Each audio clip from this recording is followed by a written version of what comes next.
how can we be missional in the workplace, if we're working totally online? Right. So, and it's a great question and it is hard. So like I would say, I try to work on building relationships with people first. Mhm. Because, if they've already seen that I care about them and that I'm a hard worker and that I'll, do my best to work well with them through anything, then that's the starting point for any discussion that you're going to have about Christ. Mhm. So the other thing that I've found is a good door opener sometimes is I'll often get the chance to say, if someone's going through something hard, that I'm praying for them. Like Mhm. that's always kind of a good way to open the door to a conversation. And then you You can ever had tell. anybody say, "Don't pray for me"? Right, no, never.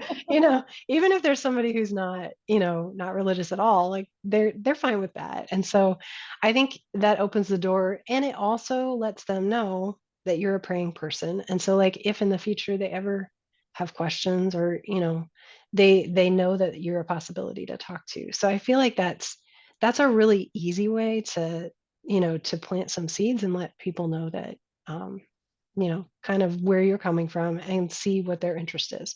Because I've had times when people will be open to having really deep conversations, and I've had other times where they just shut me down, and I'm like, all right, Mm. well, that's where you're at right now, and that's okay. Right. It's fine.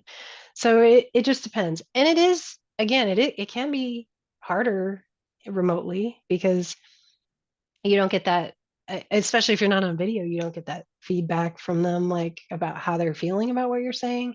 Mhm. So I do feel like it's sometimes harder to start those conversations. But again, I like laying the groundwork, I think, is half the battle. Like having the relationship with them and having a good working relationship where they know are, that you do what you say you will do. Like Mm. because if you're not showing them that are, that you have integrity in your work, then why would they ever listen to you?